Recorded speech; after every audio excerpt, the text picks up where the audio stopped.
چې کله دا غریب ځوان د مزدورۍ دپاره سعودي ته لاړ شي چې هلته په ریګستان کې په یو ځان لشان علاقه کې دې ځوان ته د اوښانو سرولو مزدوري میلو شي. یو شپه اچانک 15 د عربو جینکې په دې سنسانه علاقه کې د دې الګ جونګړې طرف ته راشي او دی ووایي مونږ په مصیبت کې ګیر یو او نن شپې دپاره مونږ له په دې خپلې خیمه کې ځای راکه. خو په دغه شپه باندې داسې څه وشي چې دا غریب هلک په یو څو منټونو کې لکپتي جوړ شي. دا یو عربي جینۍ دې هلک ته ووایي ته به مونږ سره کار کې او مونږ به تاله ډبل تنخوا درکو. دا کهانی شروع کیږي د خیبر پښتونخوا د یو رکوټي شان کلي نه. په دې کلي کې د خورو نه جوړ یو رکوټي شان کورو. د دې کلي خلک ډېر زیات غریب او ساده خلک وو. په دې رکوټي شان ساده کور کې یو ځوان د خپلې مور او پلار سره اوسېدلو. د دې ځوان نوم سمیع الله و. سمیع الله ډېر زیات محنتي هلک و. د به ټوله ورځ په پټو کې مزدوري کوله او ډېر زیات د وزن کار به یې کولو او د به هر قسم کار کولو. خو د ده ټولو نه غټه کمزوري دا وه چې د ده سبق سره دشمني وه او دی چې به کتاب ته کېناستلو نو کتاب ته به ډېر زر زړه راتنګ شو. کتاب به بند کو روان به شو. د سمیع الله د مور پلار دا خواهش و چې د دې زوی سبق ووایي او الله تعالی ته یو غټ کامیاب انسان جوړ کړي. او دی دا غوښتل چې د دې بچې د دې په شان سخته زندگی تېره نه کړي. هر سحر به د سمیع الله مور ډېر په مینه باندې خپل بچي له ناشته تیاروله. بیگ به ورله صفا کو او د سمیع الله پلار چې هغه به ډېر په سخته باندې پیسې ګټلې وې د دغه پیسو نه به یې لږې شان پیسې سمیع الله له ورکړلې او ورته به یې ویلې بچې زړه ولګوه او د زړه نه سبق وایه او یو ورځ به الله تعالی تا نه یو غټ انسان جوړوي. سمیع الله به بیگ پوګه باندې راواچولو او د کور نه به بهر ته را روان شو. خو سکول ته د تلو په ځای باندې به سیده د بازار هوټلو طرف ته روان شو. هلته به ملګرو سره کېناستو چې به څکله او ګپونه به یې لګول او کله کله به فلم کتوله لاړل او ماښام ټیم کې به واپس بیګ راواغشتلو او کور ته به را روان شو. او دی به داسې انداز سره را روانو ته به وې د ټولو ورځ پړهایي کړې ده او ډېر زیات ستړی دی. د ده مور پلار ډېر سادهګان خلک وو. دی به په خپل بچي باندې په سترګو پټو بروسه کوله او دی ته داسې لګېدله چې سمیع الله په پړهایۍ کې مخکې روان دی او یو ورځ به سمیع الله زموږ ملاتړ جوړیږي. سمیع الله به هر ورځ نوې نوې بهانې جوړولې او د مور پلار نه به یې پیسې اخیستلې. ویلې به یې سکول کې فیس ورکومه نوې کتابونه اخلمه او نوې کاپۍ هم اخیستل غواړي. د سمیع الله مور پلار به د خپلې د کور خرچې نه پیسې راواغېستلې او خپل بچي له به یې ورکړلې. خو سمیع الله به دغه پیسې یوړلې او په خپلو ملګرو باندې به یې خوراکونه کول او دغه ټولې پیسې به یې په لوفرۍ باندې ضایع کړلې او بیا همداسې وخت تېرېدلو. یو ورځ د سمیع الله پلار د ښار طرف ته د سکار دپاره لاړلو او د پیسې کمی د وجې دی د کلي نه د ښار طرف ته پیدل ووتلو د دې دپاره چې پیسې بچ کړي او په خپل بچي باندې سبق ووایي. او چې کله ښار ته ورسېدو نو دی ډېر زیات ستړی شوی و. ده ځان سره سوچ وکړو چې چېرته د چایو دوکان ته به ورشمه چې یو پیالی چای وڅښمه چې زما ستړیوالی ختم شي. خو بیا چې کله دی اچانک د دغه چایو دوکان ته وردن نشو نو دی ډېر زیات حیران او خفه شو ځکه چې مخامخ د ده زوی سمیع الله خپلو ملګرو سره ناستو او خندلې او په میز باندې د چایو کپونه پراته وو او ټولو یو بل سره ګپ لګولې او په تیزه تیزه یې خندل. او چې کله د سمیع الله پلار دې ته وکتل نو دی ډېر زیات خفه شو او بیا دی لږ وخت لپاره خاموشه ولاړو او بیا غلی شان مخکې رالو. سمیع الله چې څنګه خپل پلار ته وکتل نو د مخ رنګ یې زیړ شولو. د سمیع الله پلار ورته وویلې بچې دا هماغه پیسې دي که نه کوم چې تا زموږ نه د کتابونو او د پیسونو په بهانه اخیستې وې. مونږ دا ګڼلې وه چې ته سبق وایې خو ته خو دلته هوټلو کې کښېنې او خپل وخت بربادوې. سمیع الله ویرېدو بیا ورته دروغ وویلې نن د سکول چوټي وه استادان نه و راغلی په دې وجه زه دوستانو سره دلته د چای څښلو دپاره راغلم او رښتیا وایم زه روزانه سکول ته ځم. پلار یې خاموشه و او د ده خبرې اورېدلې او پلار پې مکمل پې شوی و. خو د غصې کولو په ځای باندې ورته ډېر په نرمه لهجه باندې وویلې بچې که چېرته په رښتیا باندې چوټي وه نو تا له پکار و چې کور ته راغلی وې. ما سره به دې په پټي کې کار کړی و. زه شپه ورځ محنت صرف د دې امید باندې کومه چې یو ورځ به ته په خپلو خپو باندې ودرېږي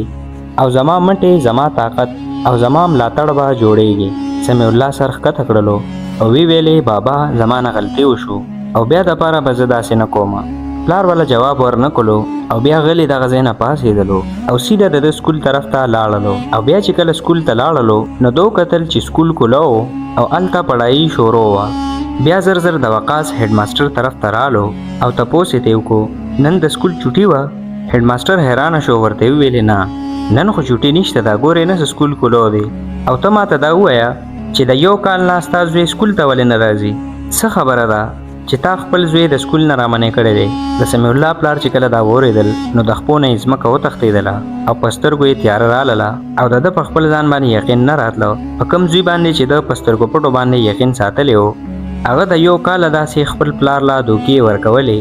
بیا دې کور ته رالو. ښځې چې کله وکتل چې دی ډېر زیات پریشانه دی نو تپوس یې وکړو څه چل دی او ته دومره خاموشه ولې؟ د سمیع الله پلار والا جواب ورنکو او بیا ډېر زیات د خفګان د وجې د کور په صحن کې ګرځېدلو او په سترګو کې ډېرې زیاتې اوښکې وې، خو په زړه زړه کې ځان سره یو فیصله کړې وه. او بیا چې څنګه سمیع الله کور ته راورسېدو د پلار یې نور صبر ختم شولو، د دومره کلونو امید په یو لمحه کې ختم شولو. بیا یې پلار سمیع الله د مټه کلک ونیولو او ورته ویلې بچې تا خو ماته ویلې چې پرون د سکول چوټي وه، خو ماته اوس پته ولګېده چې ته پوره یو کال سکول ته تللی نه یې. اخر ولې موږ نه ستا په تربیت کې څه کمی راغلی و؟ د سمیع الله پلار ډېر زیات خفه و، په سترګو کې ډېرې اوښکې وې. بیا ورته وویلې زه سهار نه تر ماښامه پورې په پټو کې محنت خواري کوم د دې دپاره چې ته سبق ووایې. څومره کلونه وشو چې ما د ځان دپاره نوې کپړې نه دي اغوښتلې، خو ستا دپاره هر کال نوې جوړې ضرور اخلم. مور ته دې ګورې نه، هغه بیماره ده خو ځان له دوی هم نه اخلي، صرف دې دپاره چې ستا د کتابونو دپاره پیسې جمع کو او تا موږ له په دې غریبۍ کې دوکه راکړله. د سمیع الله پلار دا خبرې کولې او بیا په ژړا شولو او د سترګو نه ډېرې زیاتې اوښکې لاړلې. د سمیع الله مور یو سیټ ته ولاړه وه او دا ټولې خبرې اورېدلې او بیا د سمیع الله مور په سترګو کې ډېرې زیاتې اوښکې وې او د خپل زوی طرف ته راله او څه ویلې غوښتل، خو د ژړا د وجې څه ونه ویلی شو او بیا خپلې اوښکې پاکې کړلې او غلی شان کور طرف ته دننه روانه شوله. او بیا د سمیع الله پلار هم ډېر زیات ژړل او کور ته دننه روان شو او سمیع الله دغلته ولاړ پاتې شو. په ډومبي ځل سمیع الله سره دا احساس وشولو چې ده نه خپل وخت ضایع کړ، بلکې د مور پلار ډېر زیاته مینه او بروسه یې هم په ځان باندې ختمه کړله. بیا چې کله شپه شوه نو سمیع الله په کټ کې ملاست و، ده له خوب نه ورتللو او د چت طرف ته یې کتل. کله به ورته خپل پلار او د هغه په سترګو کې اوښکې رایادې شولې او کله به ورته د خپلې مور د خفګان نه ډک مخ رایاد شو. او بیا ډېر وخت دې لګیا و سوچ کولو او بیا ځان سره دا فیصله وکړله اوس که هر څه وشي زه به خپله زندګي بدلوم او یو ورځ به داسې ضرور راولم چې زما مور پلار به په ما باندې ډېر زیات فخر کوي. بیا په سبا باندې دې سحر وختي راپاڅېدلو او بهر ته ځان لا د کار په تلاش کې ووتلو او بیا سحر نه تر ماښامه پورې په دغه کلي کې ګرځېدلو او ځان له یې کار تلاش کولو. خو هر ځای کې به خلکو دا تپوس کولو ستا څومره تعلیم دی، او د دې سوال جواب کې به هر ځل سمیع الله خاموشه کېدلو، ځکه چې حقیقت دا و چې د پړایې طرف ته توجه کله هم نه وه ورکړې او نه یې چېرته هنر زده کړی و. په دې وجه باندې ده ته صحیح غوندې نوکري چېرته هم نه میلاوېدله. او بیا چې کله ماښام دې کور ته را روان و نو ځان سره سوچ کولو چې ما سبق ونه ویلې او د سبق نه مې څه جوړه نه کړله نو کم سے کم په خپل مور پلار باندې به بوج نه جوړېږم، بس ټیک ته مزدوري به کوم خو په خپلو مټو به ګټم او خورم به. او بیا د سبا نه مزدوري شروع کړله، کله به یې خښتې چلولې کله به یې خرګاړې چلولو او دغه سختې مزدورۍ به یې کولې. او بیا چې به ورته ماښام کې مزدوري میلو شوله نو دی به سیده رالو او دغه پیسې به یې د خپلې مور په لاسونو کې کېښولې. د سمیع الله مور او پلار چې کله سمیع الله ته وکتل چې دی ورو بدل شو نو ډېر زیات خوشحاله هم و خو په زړه کې خفه هم و. خوشحاله په دې و چې د دې زوی د لوپرۍ نه راوښتلو او خفه په دې و چې دی د کوم زوی نه غټ افسر جوړول غوښتل، هغه اوس لګیا و مزدوري یې کوله. بیا یو څو ورځې پس د سمیع الله پلار خپلې ښځې ته وویلې هلک خو بدل شوی دی، خو دلته په کلي کې د مزدورۍ نه خو د ده زندګي ښه کېږي او نه زمونږ، او داسې چل کوو چې دی بهر ملک ته لیږو او کیدای شي دی بهر لاړ شي او ښه پیسې وګټي. سمیع الله په دې بلې کمره کې ملاست و او دا خبرې اورېدلې او په دغه شپه باندې دم ځان سره دا سوچ کولو که چېرته دی بهر ملک ته لاړ او ډېرې پیسې وګټلې نو کیدای شي چې د ده د مور پلار ژوند لږ اسان شي. او بیا په سبا سهار باندې سمیع الله په خپله باندې د مور پلار طرف ته رالل او ویلې مورې زه بهر ملک ته تلو دپاره تیار یم. او د سمیع الله پلار چې کله خپل زوی ته وکتل نو ده ته په ډومبي ځل دا محسوسه شوله چې ده له الله تعالی یو فرمانبرداره زوی ورکړی دی. بیا ورته وویلې بچې لاړ شه، اول شناختي کارډ او پاسپورټ تیار کا او د ویزې تنظیم به زه تعالی وکم. بیا سمیع الله زر زر خپل ټول کاغذونه تیار کړل، خو دلته هم د پیسو نه ډېر زیات مشکلات راتلل او بیا د سمیع الله پلار مجبور شو او د خپل ځمکې نه یو ټوکړه خرڅه کړله چې دا د پلار د سره اخیری نشانی و. او بیا یو څو میاشتې پس سمیع الله سعودي ته ورسېدلو چې هلته د یو زوړ ملګری و چې د هغه نوم زهیب و. هغه سره یې اوسېدل شروع کړل چې دا یو نوی ملک، یو نوی ځای او پردي خلک وو. دا ټول هر څه د ده دپاره نوی او ډېر زیات حیرانکن و. په اولو ورځو کې دی ډېر زیات یېرېدلو، خو ده حوصله ونه بایلله او بیا د مزدوري شروع کړله. کله به یې صفایانې کولې، کله به یې دروند دروند وزن اوچتولو، کله به یې په باغونو کې کار کو. په دې کارونو کې مهنت ډېر زیات و، خو تنخواه یې کمه وه او دا پیسې دومره وې چې بس د ده به پې دلته ګزاره کېدله او د مور پلار دپاره به لیږلو دپاره ډېرې کمې پیسې پاتې کېدلې. او د ده په زړه کې به هر وخت دا خواهش و چې کاش چې ته داسې کار میلو شي چې د هغې نه ماته ډېره تنخواه میلاویږي چې د مور پلار دا ټول تکلیفونه مې پې ختم شي. یو ورځ ده ته خپل ملګري وویلې چې یو ځای کې ماته کار معلوم دی، هغه ډېر زیات سخت کار دی، خو دا ده چې تنخواه یې ډېره زیاته ده. که تا دغه سخت کار وکړی شو نو د خپل کور والو زندگی بدلولی شي. بیا ورته زر زر سمیع الله وویلې څنګه کار دی؟ زه هر قسم سخت کار کولو ته تیار یم. زهیب ورته وویلې یو غټه ځان له شان صحرا ده چې هلته د کجورو غټ باغ دی او په دغه باغ کې چیلې دي او اوښان دي. د دغه باغ او د دغه ځناورو خیال ساتل دي او دغه ځای خو ډېر ځان له او سنسان ځای دی، خو تنخواه یې ډېره ښه ده. 4000 نه والا 5000 ریاله پورې تنخواه ده. د دومره ډېرې تنخواه باره کې چې کله سمیع الله واورېدل نو زر زر یې ورته ښه وکړل او بیا د ده ملګري زهیب د دغه باغ مالک سره خبره وکړله چې هغه ته هم د یو مزدور ډېر زیات ضرورت و او په دې وجه باندې هغه وویلې چې د سبا نه دی سمیع الله راځي کار له. او بیا په سبا سهار وختي باندې د دغه باغ مالک خپل غټ ګاډي کې رالو چې د ده نوم خالد و. او بیا د وقاص ته وویلې، وقاص خپل سامان په ګاډي کې کېښودو او بیا دا دواړه د دغه ریګستان طرف ته روان شول. سمیع الله غلی ناست و او غلی غلی کړکۍ کې بهر طرف ته کتل. خاریه ډېره شاته پاتې شوله او غیر چاپیره صرف سرې سرې شګې او میدانونه او تک سور نور په نظر باندې راتلو. او د ده په زړه کې به بار بار دا یو سوال راتللو چې دا ځای به څومره لرې وي. دغه ګاډی سحر را روان شوی و او اوس ماښام شولو او بیا پکې ټوله شپه تېره شوله او وقاص ځان سره دا سوچ کولو چې ما ته خو داسې لګي چې دا د دنیا هغه سر دی. ده به کله بهر طرف ته د ریګستان طرف ته کتل، کله کله به یې سترګې پټې کړلې او خپل مور پلار به ځان ته رایاد کړل او ځان سره به یې دا ویلې چې زما بوډا پلار به اوس هم په پټو کې لګیا وي، سخت سخت کارونه به کوي او مور به مې اوس هم بیماره وي، خو د غریبۍ په وجه باندې به ځان له دوایي نه اخلي. او بیا د 2 ورځو سفر نه پس ګاډی ځان له یو سنسانه علاقه کې ودرېدلو او بیا چې کله سمیع الله لاندې راکوشو او غیر چاپیرې وکتل نو په زړه باندې ساډوي راغله. څلورو طرفونو ته صرف شګه په نظر راتلله او بعضې ځینو کې به صرف یو څو اوچ بوټي په نظر باندې راتلل چې دغلته لرې لرې پورې کورونه نه وو او نه چېرته سړک په نظر راتللو او نه انسانو، بس صرف خاموشي وه او د ګرمې هوا اوازونه وو چې دغلته باغ کې صرف یو څو د کجوري بوټي وو او یو څو چیلې وې او یو څو اوښان. په دې ځنګلو کې صرف همدغه وو. بیا خالد د خپل ګاډي نه د خوراک سامانونه راکوز کړل او ورته ویلې دا د 15 ورځو سامان دی، زه به هر ځل 15 ورځې پس دلته راځم. باغ ساتل، ځناورو له اوبه ورکول او خوراک ورکول دا ستا کار دی. او بیا ورته دا ټول کار وښولو او خالد ته واپس روان شولو او بیا 2 منټو کې دغه ګاډی د نظر نه غایب شولو او بیا سمیع الله دغلته یوازې ولاړ پاتې شو. بیا د زر زر د جیبه موبایل راوویستلو چې خپل مور پلار ته رنګ وکړي،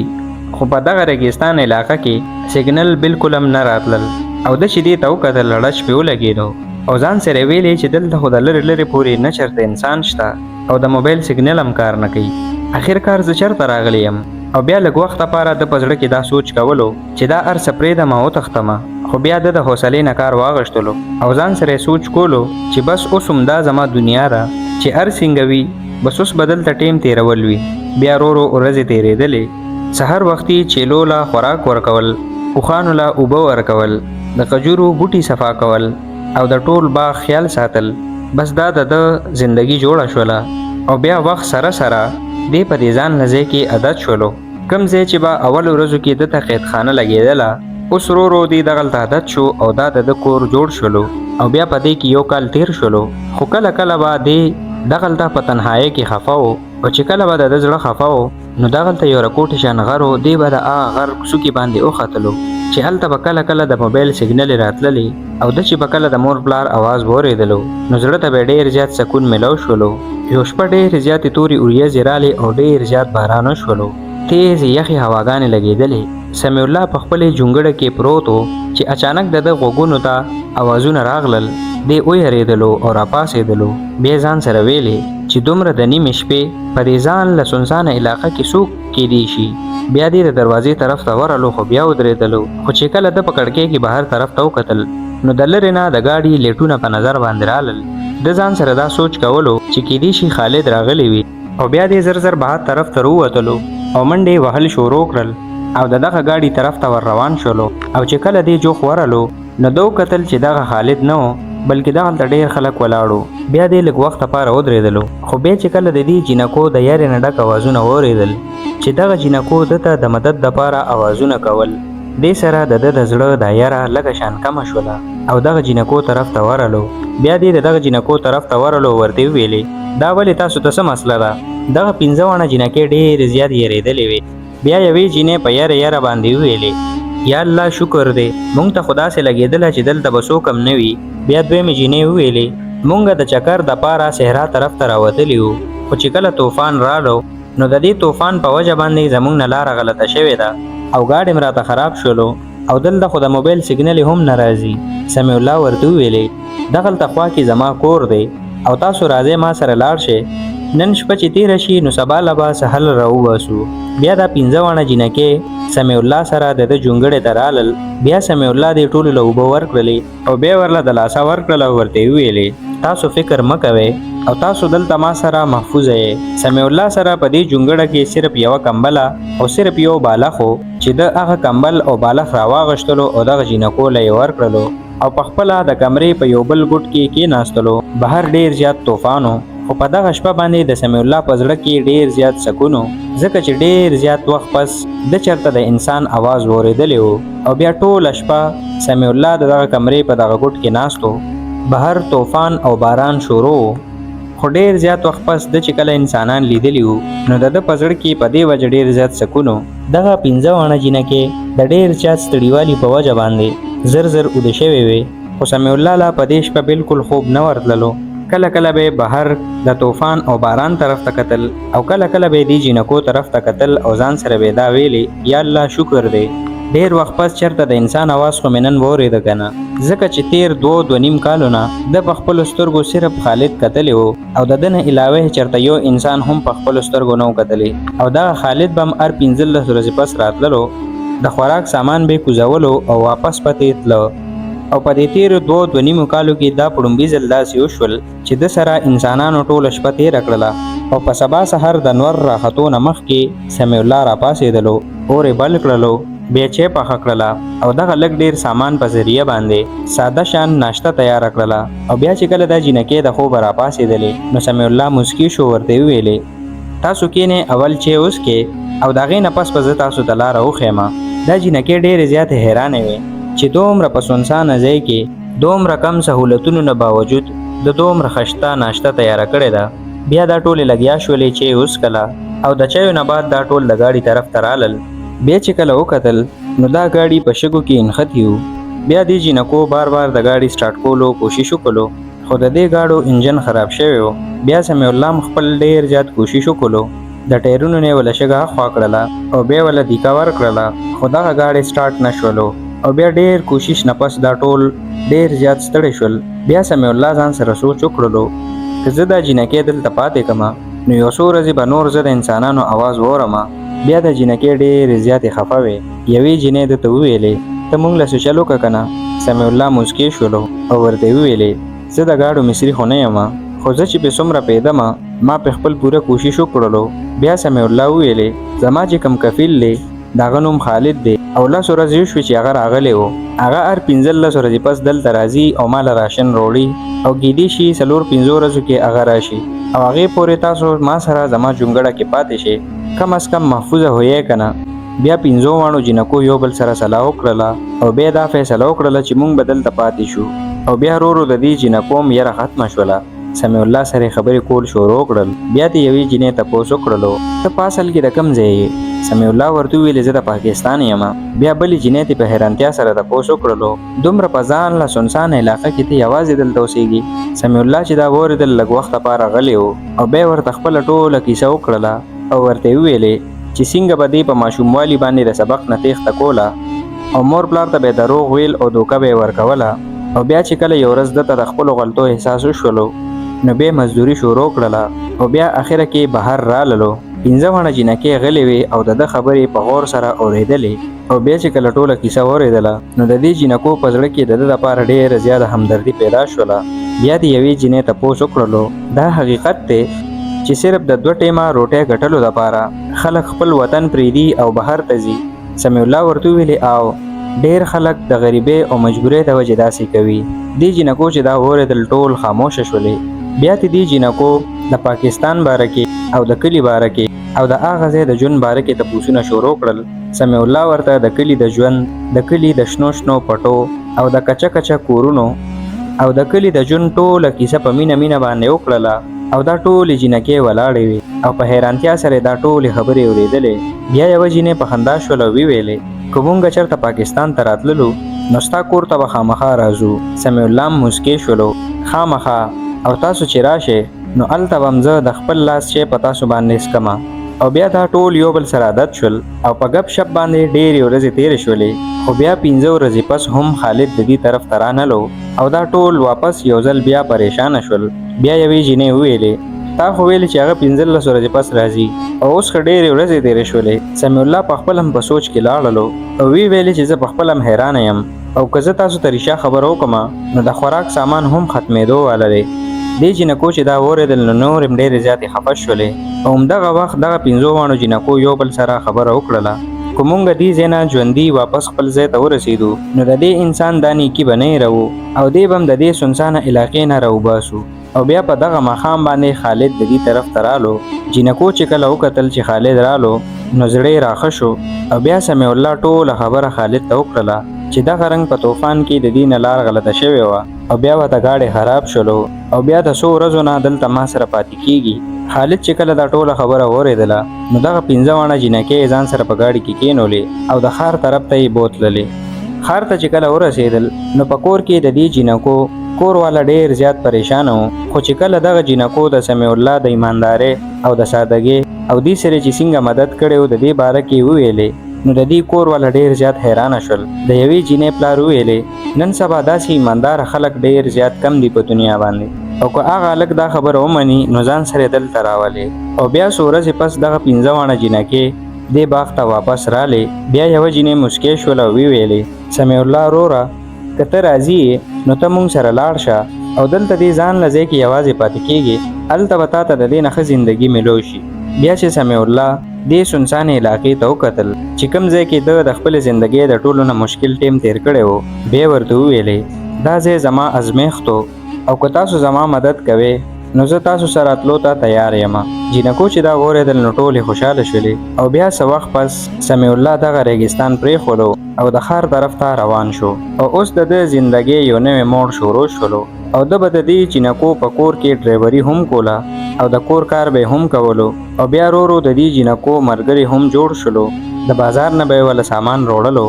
او د کور کار به یې وله هم کولو او اکثر به ماښام ټیم کې دې سره کېناستلو او چای به یې څکله او ګپ شپ به یې لګولو او د خپلې زندګۍ کیسې به یې ورته کولې او دې 15 واړو جنکو به ده ته اوس صرف د نوکر په نظر نه کتل بلکې یو داسې دوست په نظر به یې ورته کتل چې په هغه باندې به ډېر زیاته بروسه کوله او بیا وخت تېرېدلو او بیا په دې کې 15 کاله تېر شول او بیا ته یو ورځ یو جنۍ تپوس وکړلو سمیع الله ته په آخري ځل خپل کور ته څومره وخت مخکې تللی وې؟ سمیع الله ورته په خفګان باندې وویلې زما 15 کاله وشول او د 15 کالو نه زه د کوره رابهر شوی یم. جنکو چې دا واورېدل نو ټولو یو بل سره سلا وکړله او بیا ورته وویلې چې تا له پکار دی چې ته څه وخت لپاره خپل کور ته لاړ شې او مونږ تا له ټیکټ اخلو. سمیع الله چې دا واورېدل نو خوشحاله هم شو او حیرانه هم شولو ځکه چې ده ته په زندګۍ کې په ډومبي ځل دومره ډېر عزت او مینه میلو شوې وه. بیا دې جینکو د ده دپاره نوې کپړې او تحفې واغوښتلې او بیا د تلو په مخکې دې جینکو سمیع الله ته وویلې کلي ته چې لاړ شې نو ټولو ته ووایه چې سمیع الله اوس د مخکې شان سمیع الله نه دی او بیا څو ورځې پس چې کله سمیع الله کلي ته واپس راورسېدو نو د کلي ماحول بدل شوی و او سمیع الله یو هغه انسان چې ټولو خلکو به ده ته لوفر ویلې نن ټولو خلک ده ته ډېر په عزت باندې کتل د سمیع الله مور پلار د خوشحالۍ نه په سترګو کې اوښکې رالې بیا یو شپه د سمیع الله پلار خپل بچي ته وویلې بچې اوس خو تاله خدای پاک هر څه درکړل بس اوس زما په زړه باندې یو خواهش پاتې دی چې زه ستا واده ووینم سمیع الله موسکی شول او ویلې بابا اوس نه بس لږ شان انتظار نور وکړه او بیا چې کله د چوټۍ ټیم برابر شو نو دی واپس سعودي عرب ته روانېدو والا او سعودي ته تلو نه مخکې د هغه جینکو ته رنګ وکړو او ورته وویلې چې ځان سره کلي نه تاسو له څه دروړم ټولې په خندا شولې ورته وویلې موږ ته سم نه دي پکار بس ته واپس راځه خو سمیع الله بیا هم د خپل کلي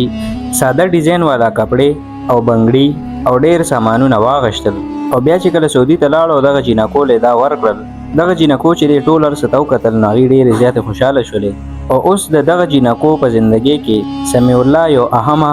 حصه جوړه شوله ځکه چې کله به هم دا جینکې تنګېدلې نو دا به سمیع الله سره کېناستلې ګپ شپ پې لګولو او سمیع الله هم ډېر ګپ شپي انسان و چې کله به دا جینکې سمیع الله سره کېناستلې نو د سمیع خبرې به داسې وې چې دې جینکو به ډېر زیات خاندل او ډېره مزه به یې ترې اخیستله او چې کله به دا جینکې خفه وې نو سمیع الله ته به یې د خپل زړه ټولې خبرې کولې او زړه به یې سپکولو او ورو ورو سمیع الله د دې ټولو په زړه کې خپل یو ډېر ښایسته مقام جوړ کړی و 15 واړه جینکې ډېرې زیاتې ښه زړه والا جینکې وې خو د دې ټولو جینکو په زړه کې یوه خبره داسې وه چې هغه یو شان وه مطلب د دې ټولو جینکو سمیع خوښ شوی و او دې 15 واړو جینکو سمیع د خپلې زندګۍ یو ډېره اهمه حصه ګڼلې وه او اوس سمیع صرف ډرایور او د دې د کور نوکر نه و بلکې د دې یو عادت جوړ شوی و او دا جینکې چې به چېرته هم په چکر باندې تللې نو سمیع به یې ځان سره بوتللو او بیا ورو ورو ماحول په بدلون باندې شروع شولو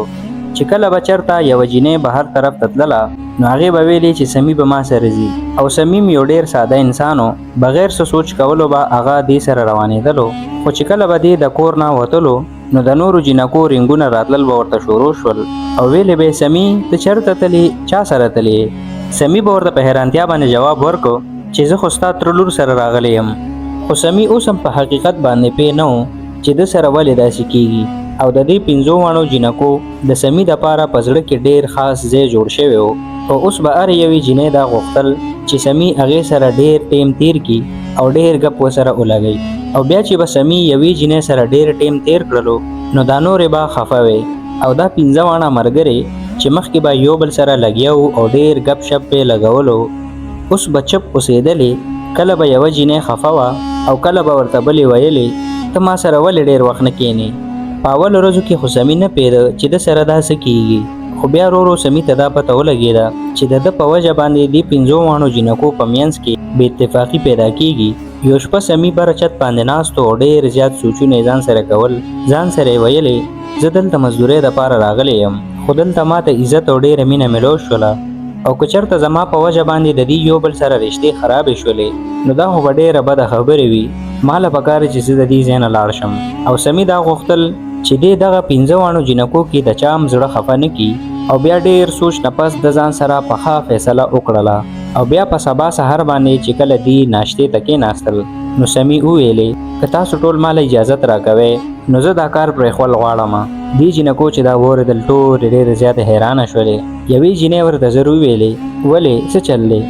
بیا ورته بلې جینۍ په ډېر خفګان کې وویلې ولې زموږ نه څه غلطي شوې ده که ولې سمیع سلو غوندې سر وړاقو ورته وویلې نه تاسو ټولو خو همیشه دپاره زما ډېر خیال ساتلی دی خو ما ته داسې لګي چې زما په وجه باندې ستاسو خپلو منځ کې اتفاق خرابېږي زه چې یوې جینۍ سره چېرته لاړ شم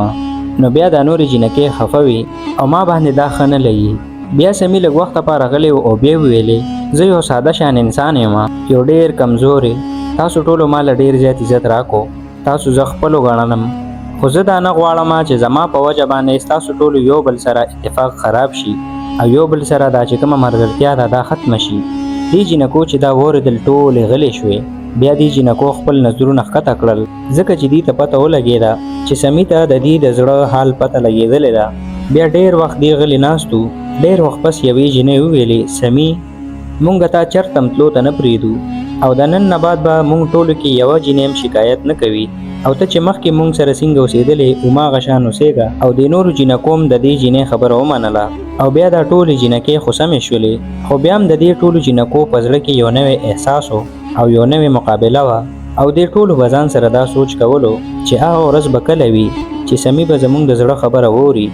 د دې ټولو جینکو سمي ډېر زیات خوښ شوی و او بیا به په نمبر باندې یوه راتلله او یوې به سمي ته د خپل زړه حال ویلې او یوې جینۍ ورته مخامخ وویلې سمي ته زما ډېر زیات خوښ شوې بلې جینۍ ورته مسکۍ شو ویلې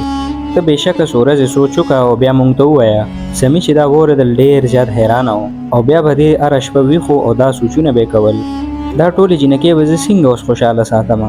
که د یوې خبره منم نو بله خفه کېږي که د بلې منم نو بله خفه کېږي بل طرف ته به ده ځان ته کتل چې دا یو ډېر غریب انسان و او بیا یو ورځ دې راپاڅېد او ځان سره ویلې چې نن به زه دې ټولو ته صفا خبره کوم او بیا د دا 15 واړه جینکې ځان سره کېنولې او ورته وویلې تاسو ټولو زما ډېر زیات مدد وکړلو مال هم ډېر زیات عزت راکړلو او زه به دا کله هم نه هېروم خو حقیقت دا دی چې زه یو ډېر غریب انسان یم او دلته مزدورۍ له راغلی یم نن هم پیسې ګټم او خپل مور پلار له لېږمه ګیر چاپېره ډېره زیاته خاموشي شوله بیا سمي وویلې که په تاسو ټولو کې زه د یوې طرفداري کوم نو بله به رانه خفه کېږي او زه دا نه غواړم چې زما په وجه باندې ستاسو رشتې خرابې شي 15 واړه جینکې غلې ناستې وې او ټولې ډېرې زیاتې خفه وې او حقیقت دا و چې د سمي په زړه کې یوې جینۍ ډېر زیات خپل عزت پیدا کړی و چې دغه جینۍ د نورو نه ډېره زیاته بدله وه دا ډېره زیاته خوش اخلاقه وه او ډېره زیاته نرم دله وه او په مشکل حالاتو کې د سمي خیال به دې ټولو نه زیات ساتلو او بیا ډېر زیات سوچ کولو نه پس سمي یو شپه دغه جینۍ ته رنګ وکړو که تا سره ټیم وي نو زه تا سره ضروري خبره کول غواړم او بیا لږ وخت پس دا جینۍ راله سمي همت وکړو ورته وویلې زما ته د زړه نه خوښه یې او که ته وغواړې نو زه ډېر په سادګۍ باندې تا سره واده کول غواړم دا جینۍ لږ وخت لپاره غلې ناسته وه بیا وویلې زما کور والا راضي کول خو ماته آسان دي خو هغوی به ما سره دا خبره ونه مني چې زه همیشه دپاره تا سره پاکستان ته لاړه شم سمي ورته وویلې د دې به خیر د سهل رو باسو دې جینۍ ورته وویلې ما سره دا واده وکړه چې ته به زما ډېر زیات خیال ساتې او ما سره به ټول عمر داسې مینه کې څنګه چې را سره اوس کې سمي ورته وویلې په مینه کې د ټولو نه ضروري خبره دا ده چې یو انسان د زړه نه صفا وي او عزت کوي د بل انسان بیا دې جینۍ ته چې کله پته ولګېده چې د دې مور پلار د دې واده نه انکار کوي نو دې جینۍ سمي ته وویلې چې د ستا نه بغیر زه زندګي نشم تېرولی او زما مور پلار خو د دې واده نه انکار کړی دی بس اوس مونږ سره یوه لار پاتې ده چې زه تا سره پاکستان ته لاړه شم او د مور پلار نه پټ هلته تا سره واده وکړم او بیا دې دواړو یو بل سره دا فیصله وکړله او بیا یو شپه دا دواړه په غلا باندې د کوره راووتل او ډایرکټ ایرپورټ ته راورسېدل او د هغه ځای نه پاکستان ته رالل او د کلي تلو نه مخکې سمي د مولا طرف ته لاړو او ډېر په سادګۍ باندې دغه جینۍ سره نکاح وتړله او د نکاح نه پس سمي د خپلې ښځې سره د خپل کلي ته واپس رالو او چې کله د ده مور پلار ته د دې پته ولګېده نو هغوی هم ډېر زیات خوشحاله شول سمي خپل مور پلار ته وویلې دا یوه ډېره ښه جینۍ ده او دا یو داسې انسان دی چې د دې په وجه باندې زما ټوله زندګي بدله شوله د سمي مور د خوشحالۍ نه په ژړا شوله او بیا به دې په خوشحالۍ باندې ژوند کولو